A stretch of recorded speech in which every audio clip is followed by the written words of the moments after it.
A very good morning, dear children. I am your Hindi teacher from Springfields Public School. Dear children, आज की हिंदी की कक्षा हम आपके पाठ एक कविता हम पंछी उन्मुक्त गगन की संपूर्ण व्याख्या के साथ करेंगे और मैं उम्मीद करती हूँ पिछली कक्षा में करवाए गए कार्य को आपने दोहराया होगा। पिछली कक्षा में मैंने आपको इन शॉर्ट कविता का अर्थ बताया था और इस कक्षा में हम पूरी कविता को सरलार्थ सहित समझेंगे। तो शुरू करते हैं। कविता हम पंछी उन्मुक्त गगन के। कविता को पढ़ाने से पहले कविता में आए कठिन शब्दों के बारे में आपको बताना चाहूँगी।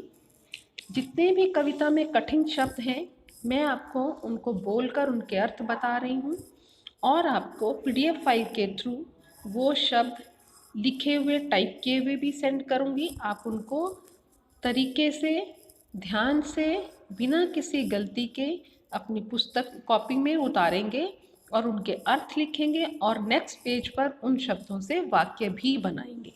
तो चलिए मैं आपको कठिन शब्द पढ़कर और उनके अर्थ पढ़कर समझा रही हूँ। उन्मुक्त, उन्मुक्त का अर्थ है स्वतंत्र या आज़ाद। सेकंड है पिंजरबद्ध, पिंजरबद्ध मीन्स पिंजरे में बंद। थर्ड वर्ड कटुक, कटुक का मतलब कड़वी। फोर्थ निबोरी, निबोरी मीन्स नीम का फल। पांचवा शब्द है विघ्न, विघ्न मतलब बाधा। क्वेश्चन वर्ड नंबर 7 फुनगी, कोमल पत्ते। 7th है श्रृंखला, जंजीर। 8th अरमान, इच्छा। 9th है क्षितिज, क्षितिज का अर्थ होता है जहाँ आपको धरती और आकाश मिलते हुए दिखाई देते हैं, इसको हम क्षितिज बोलते हैं। 10वां शब्द है होड़ा होड़ी, होड़ा होड़ी है आगे निकल जाने की स्पर्धा या दौड़, आगे निकलने की दौड़, उसको हम स्पर्धा कहते हैं। तो ये 10 आपके कठिन शब्द हैं जिनको आप कॉपी में लिखेंगे और उनसे वाक्य भी बनाएंगे। तो चलिए सरलार्थ शुरू करते हैं। फर्स्ट सरलार्थ पे आइए, अपनी कॉपी बुक खोलिए, बुक का पेज खोलिए और पहला सरलार्थ अपने सामने रखिए। हम पंछी उन्मुक्त गगन के पिंजर बदना गा पाएंगे, कनक तीलियों से टकराकर पुलकित पंख टूट जाएंगे। कवि शिव मंगल सिंह सुमन जी इस कविता के माध्यम से पक्षियों की बात मनुष्य तक पहुंचाते हैं। इस कविता में पक्षी मनुष्यों से कहते हैं कि हम आज़ाद उन्मुक्त गगन के मीन्स आज़ाद आकाश में विचरण करने वाले रहने वाले पक्षी हैं। हम पिंजरे में बंद होकर गीत गा नहीं पाएंगे, यानी गीत गाने से उनका मतलब कि वो पिंजरे में बंद रहकर खुश नहीं रह पाएंगे। कनक तीलियों से टकराकर, कनक मीन्स सोने की, पिंजरे की सोने की तीलियों से टकराकर, उनका कहने का तात्पर्य यह है कि अगर उनका पिंजरा सोने का भी बना दिया जाए तब भी वो उसमें बंद रहना पसंद नहीं करेंगे। कनक तीलियों से टकराकर उनके पुलकित पंख टूट जाएंगे, उनके जो कोमल पंख हैं वो टूट जाएंगे। वो आज़ाद रहना चाहते हैं। पक्षी हमेशा उन्मुक्त गगन में विचरण करना चाहते हैं। नेक्स्ट पैराग्राफ, हम बहता जल पीने वाले मर जाएंगे भूखे प्यासे, कहीं भली है कटुक निवोरी कनक कटोरी की मैदा से। अब पक्षी हमसे कह रहे हैं, मनुष्यों से कह रहे हैं कि हम बहता हुआ जल पीने वाले हैं। आपने बच्चों देखा होगा पक्षी कहीं से भी जल पी लेते हैं, कहीं से भी मिले तो दाना चुग लेते हैं, कहीं से भी मिले तो फल खा लेते हैं। उनके लिए स्पेसिफिक हमने कोई बर्तन नहीं बना रखा या उनके लिए कोई हमने अलग से कुछ इंतज़ाम ऐसा पानी का नहीं कर रखा कि वहीं से वो पानी पिएंगे। तो वो कहते हैं कि हम बहता हुआ जल पीने वाले, किसी भी नदी से, झरने से, कहीं से भी जल को पी लेते हैं और अगर हमें बांध दिया जाए, बंदी बना दिया जाए, पिंजरे में बंद कर दिया जाए तो हम भूखे प्यासे मर जाएंगे। कहते हैं कहीं भली है कटुक निवोरी, कनक कटोरी की मैदा से। कहते हैं कि हमारे को अगर सोने की कटोरी में भी आप मैदा दो, जो कि हमें खाना पसंद है, लेकिन वो अगर हमें बंदी बना लोगे आप, तो हमें वो बिल्कुल अच्छा नहीं लगेगा। हमें उससे भला क्या लगता है कि अगर हम आज़ाद घूम रहे हैं और तो हमें कड़वा नीम का फल, कटुक निवोरी मीन्स, कटुक मीन्स कड़वा, निबोरी मीन्स नीम का फल, जो नीम में छोटे छोटे फल लगे होते हैं वो बहुत कड़वे होते हैं। कहते हैं हमें वो भी आज़ाद रहकर खाना पसंद है, और हम कनक कटोरी में से, सोने की कटोरी में से खाना पसंद नहीं करते, हमें आज़ादी ज़्यादा प्रिय है। Next paragraph. स्वर्ण श्रृंखला के बंधन में अपनी गति उड़ान सब भूले, बस सपनों में देख रहे हैं तरुकी फुनगी पर के झूले। अब पक्षी कह रहे हैं स्वर्ण श्रृंखला, सोने की श्रृंखला में, सोने के बंधन में बंधकर हम अपनी गति को और अपनी उड़ान को भी भूल जाएंगे, जो कि हमारी वास्तविक एक गतिविधि है। उड़ना पक्षियों को परमात्मा की तरफ से देन है। परमात्मा ने उन्हें ऐसा बनाया है कि वो उड़ान भर सकते हैं। तो कहते हैं जो कि हमारा स्वाभाविक गुण है, हम पिंजरे में बंद रहकर उसको भी भूल जाएंगे। आगे कह रहे हैं बस सपनों में देख रहे हैं तरु की फुनगी पर के झूले। कहते तरु मीन्स पेड़, की फुनगी होता है कोमल पत्ते। कहते उनके ऊपर झूला झूलना ये केवल सपना मात्र बनकर रह जाएगा हमारे लिए। यदि मनुष्य हमें बंदी बना लेंगे तो हम पिंजरे में बंद होकर रह जाएंगे। हम जो हमारा स्वाभाविक गुण है उड़ना, वो तो हम कर ही नहीं पाएंगे, वो तो हमारे लिए केवल एक सपना बन के रह जाएगा। तो इसलिए वो हमसे कहते हैं कि हमें आज़ाद रहने दीजिए, हमें पिंजरे में बंद मत कीजिए। Next paragraph.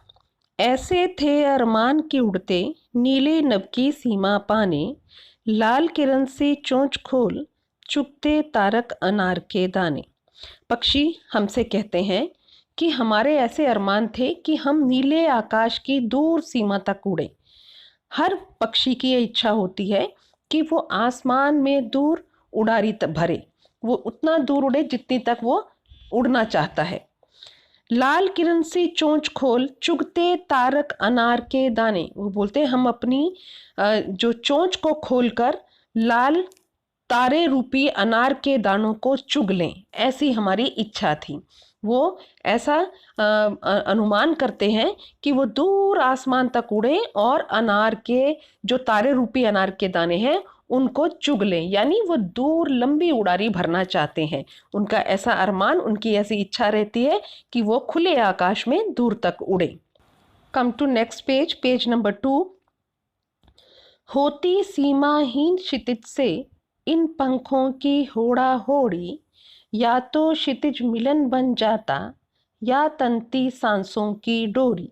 पक्षी मनुष्यों को कहते हैं कि हम ऐसा चाहते हैं कि जो सीमाहीन क्षितिज है, बच्चों क्षितिज होता है जहाँ पर आपको धरती और आकाश मिलते हुए दिखाई देते हैं, लेकिन वास्तविक रूप में ऐसा कभी भी नहीं होता। क्या कभी आसमान और धरती मिल सकते? नहीं। लेकिन अगर आप एक जगह पे खड़े होकर दूर खाली जगह पर देखें तो आपको ऐसा प्रतीत होगा कि धरती और आसमान एक जगह पर मिल रहे हैं, लेकिन जब आप उस जगह पे पहुंचोगे तो तब वहां पे भी आपको ऐसा लगेगा नहीं, वही चीज आपको बहुत और आगे मिल रही है। तो क्षितिज क्या होता है? जहां आपको ऐसा प्रतीत हो कि धरती और आसमान मिल रहे हैं, लेकिन ऐसा कुछ होता नहीं है, भ्रम होता है वो। तो वो पक्षी क्या कहते हैं?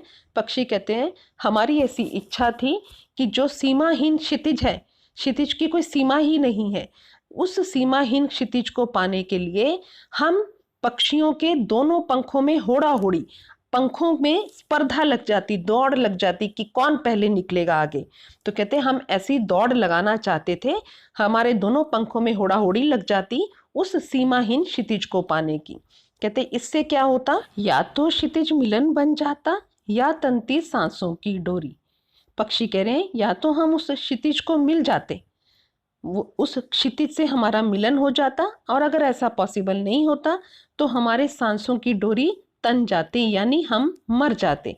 यानी कि कहने का भाग ये है कि पक्षी बहुत लंबी उड़ारी भरना चाहते हैं, वो आज़ाद रहकर बहुत दूर तक उड़ना चाहते हैं। नेक्स्ट पैराग्राफ, नीड न दो चाहे टहनी का, आश्रय छिन भिन कर डालो, लेकिन पंख दिए हैं तो आकुल उड़ान में विघ्न ना डालो। अब पक्षी हम मनुष्य से निवेदन करते हैं, प्रार्थना करते हैं। क्या कहते हैं? कहते हैं नीड ना दो, नीड मतलब घोंसला, चाहे हमें रहने के लिए घोंसला ना दो, चाहे जो हमारी टहनी है जिस पर हम रहते हैं उस आश्रय को भी, उस रहने के ठिकाने को भी छिन भिन कर डालो, तोड़ फोड़ दो, हमें कोई प्रॉब्लम नहीं। लेकिन प्रभु ने, ईश्वर ने हमें जो पंख दिए हैं उन पंखों की उड़ान में विघ्न ना डालो, बाधा ना डालो, रुकावट ना डालो। यानी हमें आज़ाद रहकर उड़ने दिया जाए, हमें बंदी बनाकर पिंजरों में बंद करके ना रखा जाए, ऐसा पक्षी मनुष्यों से निवेदन करते हैं। देखिए कितनी ही खूबसूरत तरीके से शिव मंगल सिंह सुमन ने पक्षियों की बात हम मनुष्यों तक पहुंचाई है। और मैं उम्मीद करती हूँ आप सभी को पक्षियों की यह निवेदन, पक्षियों की यह बात समझ में आई होगी। और इस कविता के आधार पर मैं उम्मीद करती हूँ कि आप में से कभी भी कोई भी पक्षियों को बंदी नहीं बनाएगा। अपने मनोरंजन के लिए उनको बंदी बना के रखना, उनका वास्तविक जीवन ना जीने देना एक बुरी बात ही नहीं बल्कि अपराध भी है। तो हमें इन सब चीज़ों को रोकना होगा, हमें पक्षियों की आज़ादी को छिन भिन नहीं करना, हमें उनको आज़ाद उड़ने देने की अनुमति देनी होगी। इसी के साथ आज का ये पाठ खत्म होता है। आप इस कविता को दोबारा पढ़ेंगे, समझेंगे और साथ में मैं आपको इसका होमवर्क मैंने आपको दिया है गृह कार्य में कि आप दिए गए शब्दों के अर्थ लिखेंगे और नेक्स्ट पेज पर उनके वाक्य भी बनाएंगे। आज के लिए इतना ही। Thank you so much.